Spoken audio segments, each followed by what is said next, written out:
I don't. Yeah. Hey guys, Lucas from Team Bree Off-Road. Well, I've come up to the Kia Australia stand and checked out the awesome Kia Tasman that went up Birraclock Hill. And the boys have said, go and have a look at the one out the front on the asphalt. So this is the first Kia Tasman that I've seen on the asphalt. And I've said, you guys have got to give me a drive of this thing. They're awesome off-road, but are they any good on-road? Well, stick around because I'm going to tell you all about it right now. Well, here we go, guys. First time on the asphalt in a Kia Tasman. So, Birraclock Hill, tick. But what's the true performance and how does it feel on the road? Well, before we do that, I just wanted to run through a couple of quick things. So, down here, you have a simple push of a button or pull of a lever, however you want to play it, 2 high, 4 auto, or 4 high. So, if you on the road want fuel economy, 2 high.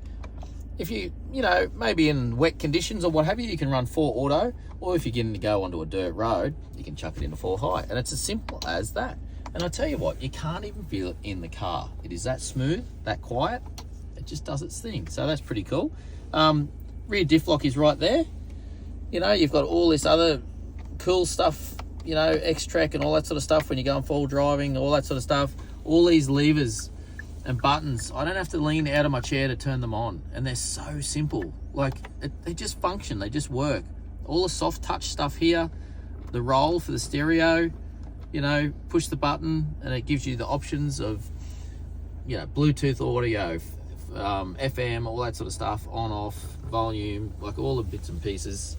Air conditioning, like look at this, like it's right there, 19.5. It's that easy. Like it's just a positive touch, positive feel, and excuse me, and it feels like quality. It doesn't feel like it's junk. Like it feels like I can really hang on that thing and it's going to do the job and it's going to last. So steering, it feels amazing. The soft touch all through this car just makes it feel really flash and fancy, and it doesn't feel cheap. And I think that's one of the biggest things. You can't have cheap. I love, it's only a little thing, but have a look at the door handle to get in and out of this thing. Like, even that looks cool, and it feels like quality. Like, it doesn't feel like junk. Like, it's gonna do the job. You got seat heating, steering wheel heating. If you want to warm up the steering wheel, if you want nice warm hands, it's all there. Air conditioning on your seat. So heating, air conditioning, heated steering wheel. And is that, oh, it's on the passenger side as well. And it's in the back, like it's everywhere. So, Kia, mate, is it getting me excited? But one thing, I just played with the blinkers there before. I want to show you something pretty cool. If I put the left blinker on, watch right here. That is your blind spot. So when you're on the road, it gives you a speed there that you're doing. It shows you your blind spot. You've obviously got your side mirrors, which are really good as well. But you don't have to take your eyes off forward if you don't want to. It's all right here on the heads-up display. And the camera quality is next level. Let me put in reverse. Have a look at the quality of this camera here. Like, it is clean and clear as a, you know, as a whistle. And it does cool stuff. Like, you can hit this. You can set it up however you please. You know, like you can look from the top, look from the side. So if you're not sure of what's around you, this will show you exactly what's beside you. So that's obviously showing there's a car beside us, which is that one right there. And if you go the other way, there's a couple of humans and some barriers there, which is right out that window there. So, like, the tech is absolutely outstanding. And I can't wait to get this thing on the road. So I don't know, look, I'll turn the wheel, but if you bring the camera over this way, this is how easy it is to get the gears. So that's drive, that's reverse, neutral, park. It's all soft touch, easy to use. And this feels solid as well. And the start stop button to start the engine is right there as well. So righto, let's get this thing on the road and see how it goes. Brakes, the pedal feels very responsive. The steering is simple. Look at this. I can do it with one finger.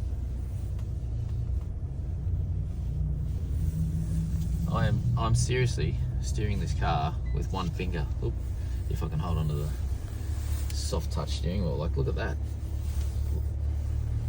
So let's get like the benefit of that I see is less fatigue when you're doing long distance. Like if it's not heavy and it's not cumbersome to steer the car, it's going to be a more comfortable drive, and that's what it's all about these days, isn't it? Speed bump just there. The suspension feels like it's tuned fairly well.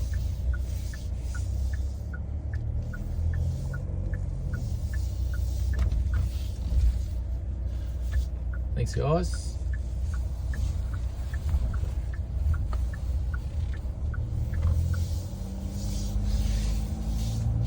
I just love the feel of this thing. Oh, the gear change. So I haven't driven this on the road. It's only been in the park on Birraclock Hill. So I haven't been really able to experience the gear shifts and stuff and how the car performs in that space. But I tell you what, it's seamless. You can hear it because the engine note changes in the revs, but you cannot feel a thing. It changes so seamlessly. So the gearbox feels confident. I like it. Visibility over the bonnet, everything's great. You don't really have too much of a blind spot on the A-pillars here. So in some cars today, this A-pillar here is really big and it gives you a bit of a blind spot. But this is a slimline sort of A-pillar comparatively on both sides, and you don't get as much of a blind spot. Obviously there's still somewhat there, but yeah, that's very, very good. I feel my seating position's back from the windscreen, and it gives me the confidence of vision of the whole front of the car.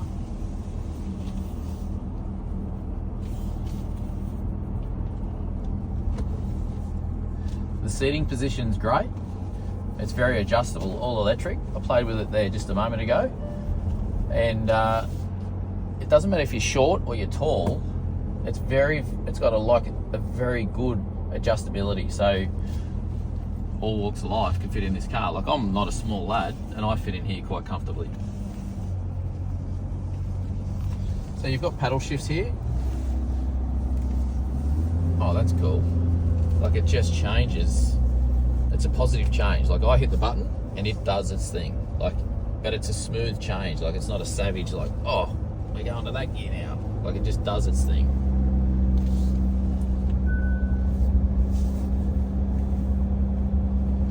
So heads up display on speed. So I'm about to go past the 40k sign. It changes to 40. So it reads the traffic signs and it gives you a heads up display of what the speed limit is, which I am speeding, so I need to slow down a little bit. So 40.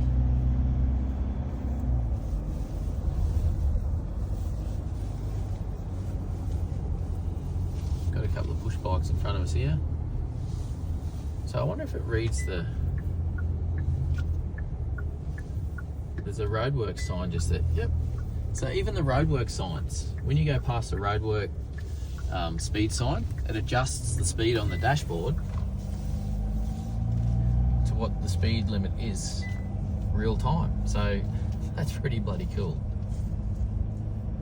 And obviously if you go over that speed limit, it gives you a red warning, so you can drop your speed back so you're doing the right thing. I'm hoping I catch one of these red lights so I can put this thing in sports mode. So there's a button right here, right? It says drive mode.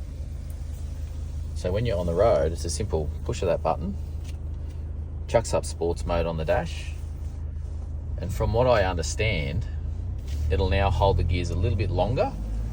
So the peak power curve is used in the high end of the rev range, so you get more power.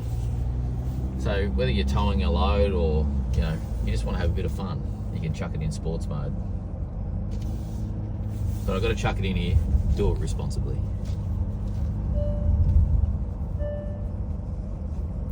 So I'm not sure if you can hear that little dong, which I'm sure you can turn it off, but it makes a little bit of a noise if you go over the speed limit. So because it's 40, because it's a roadworks, I just did 42 kilometers an hour on the speedo, and it gave me a warning, said, watch your speed. So I think that's a good thing. So let's foot to the floor, 60. I tell you what, that's great. Like, it accelerates like a rocket ship, fair dinkum.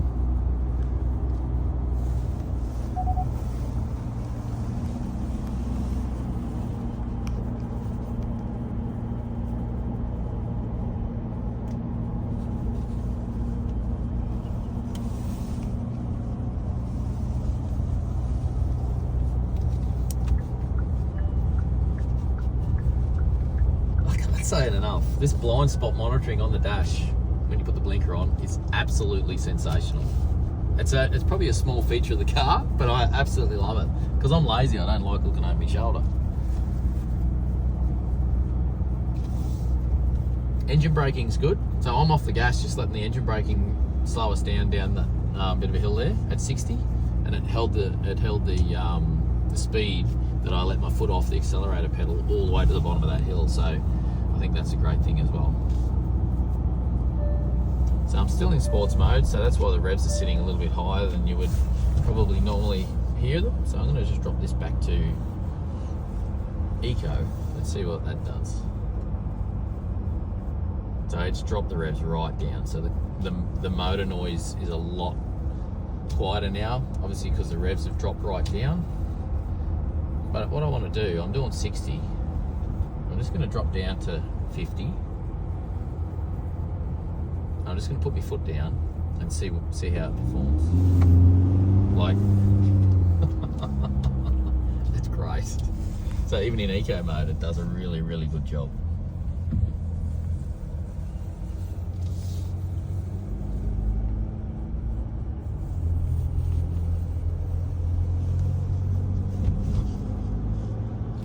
Kia have been around for a long, long time. So something that you just need to remember is these guys build cars for the military, or vehicles, I should say, for the military. And some of that tech and some of that confidence that they put into those military vehicles automatically come across into these vehicles for you guys to enjoy. So, you know, there's more to Kia than meets the eye.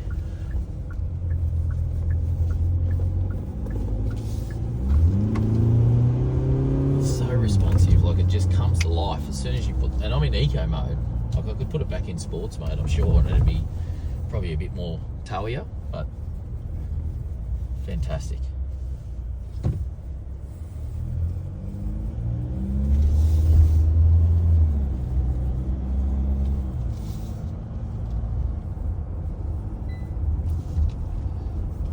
Well, I think the only other thing that I need, well, there's two things that I need to do. You guys chuck a comment below. I think I need to tow something. Like I need to put this to capacity, so it's at full capacity, and see how it performs towing. And I'd love to take one of these across the outback, or up to the Cape, or even over to Fraser Island. Like really push one of these in a touring application across this fine backyard that we call Australia.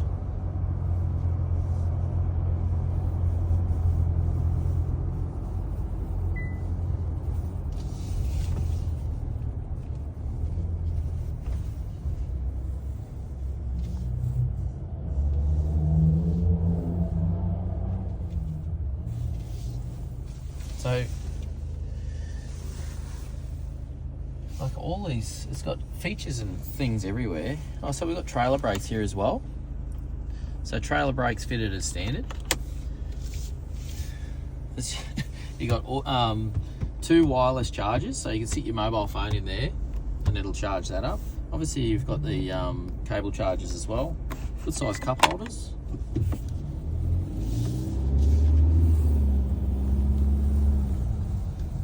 Sunroof. So the sunroof, let's check that out. Oh, that's the go, so it's single touch. So open, close. I don't know what this fella's trying to do. The road's closed, mate. Keep going. What happens if you push it forward? Does it do anything? No. Oh, there you go. So if you push it in, it opens up the backside. Push and hold and we'll close it up. So I don't know how this works, but I'll tell you what. It's just simple. It makes sense. Like obviously, you know, I could figure that out on the fly, which I'm sure you can too.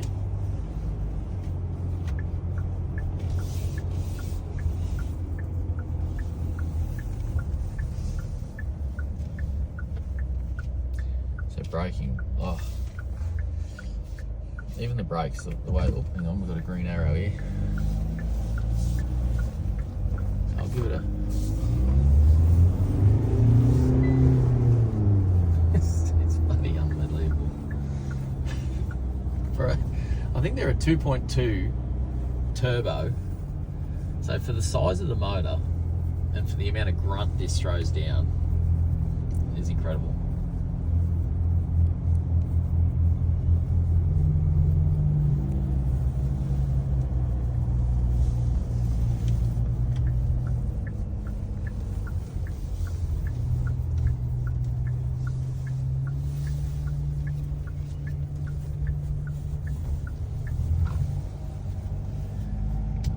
Well, it's only a short drive, but initial thoughts, I'm still impressed.